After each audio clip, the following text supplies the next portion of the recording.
Il y a un enfant, il n'y a pas longtemps, qui m'a dit c'était encore mieux que la télévision. Aujourd'hui, quand les enfants sont souvent devant la télévision, tu reçois un compliment comme ça, tu dis ça sert encore à quelque chose de faire du théâtre. Et toi, de quoi tu te souviendras?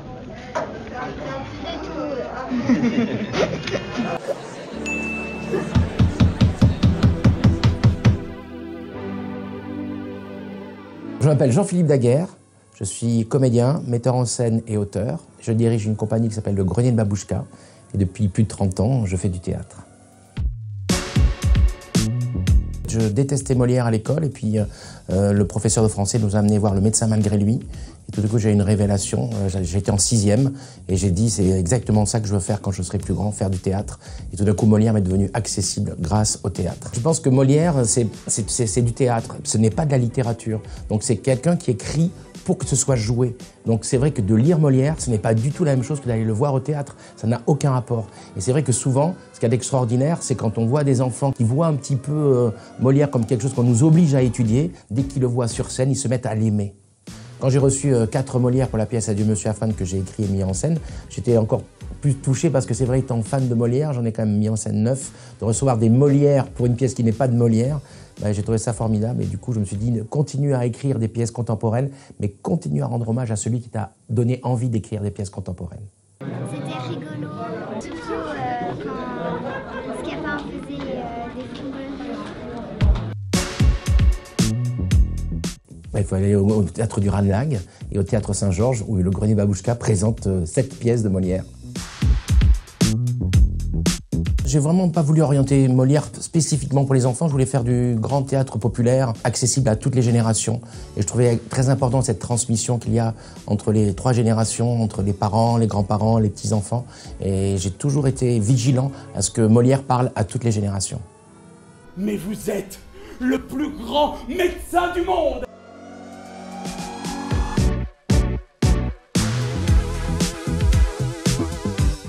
Voir Molière au théâtre, c'est déjà génial parce que ça nous fait sortir un peu de chez soi, parce qu'en ce moment, on est très souvent quand même devant les écrans, depuis 2 ans d'autant plus, et puis également parce que ça reste une langue extraordinairement belle à écouter, et puis d'une modernité qui fait du bien, et puis avec un humour incroyable, ça fait 4 raisons.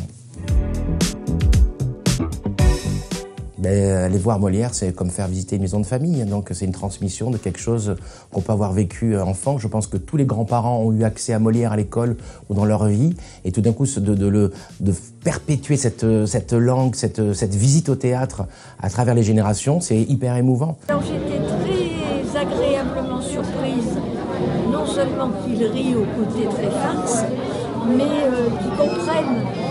qu'ils comprennent bien. C'est vrai que souvent, quand je suis dans la salle, je vois toutes ces familles, les grands-parents, les parents, les enfants. Et pendant le spectacle, je les regarde. Quand on les regarde tous les 3 rire au même moment, être ému au même moment, on voit le grand-parent qui regarde son petit-fils pour voir s'il a saisi ce qui a été dit et qu'il apprécie le fait qu'il ait saisi, qu'il soit ému de le voir ému lui aussi et de rire. Franchement, c'est assez jubilatoire pour un metteur en scène. Grâce à la mise en scène, forcément, on comprend mieux. Puis je lui chuchotais des choses à l'oreille quand je voyais qu'il était un petit peu perdu. Donc il y a quelque chose comme ça qui se fait quand des acteurs s'emparent de la langue de Molière. Ils sont tellement fiers de le faire, de faire visiter cette langue et cette histoire extraordinaire, drôle, émouvante, etc., que grâce à l'interprétation et l'envie de transmettre ceci, le spectateur, quel que soit son âge, peut ressentir ce plaisir à se balader dans l'histoire de Molière grâce aux comédiens qui la jouent pour eux. Molière est universel parce que tout d'un coup, il raconte des histoires qui traversent le temps, parce que les façons dont il traite les caractères des personnages, elles sont extrêmement modernes. Et comme il a la beauté de la langue, qui n'est pas la beauté de... Tout le monde n'est pas capable d'écrire comme Molière. Cette beauté du son, elle rejoint le sens de l'écriture de Molière. Du coup, on a quelque chose de très beau et en même temps très intéressant à écouter. Beaucoup de gens au départ viennent voir nos pièces parce qu'elles sont étudiées à l'école.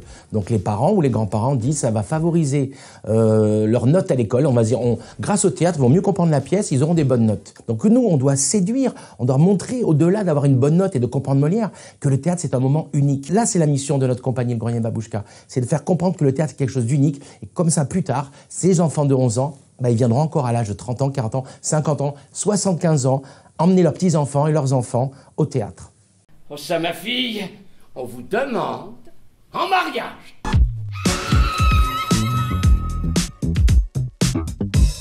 C'est mon épouse, Charlotte Matzneff, qui a créé la compagnie Le Grenier de Babouchka. Et Babouchka, c'est en hommage à sa grand-mère, parce que son papa est russe, est d'origine russe. Donc du coup, elle voulait rendre hommage à sa grand-mère en créant cette compagnie, en l'appelant Le Grenier de Babouchka. C'est vrai qu'il y a toujours une transmission à la compagnie, et puis on a des acteurs de toutes les générations. C'est toujours magnifique d'avoir un acteur de 75 ans qui parle avec un jeune comédien de 20 ans. Là aussi, déjà, on est dans la rencontre à travers quoi? À travers qui? À travers Molière, souvent. Est-ce que vous êtes malade? Mais si je suis malade, si je suis malade, un Eh putain... bien oui, Avec le voyage de Molière, je voulais rendre hommage à la fois à Molière, mais également à mélanger l'écriture contemporaine et classique. C'est vrai que je l'ai coécrit avec Pierre-Olivier Scotto, un ancien pensionnaire de la Comédie Française, qui a une culture énorme et une passion pour Molière.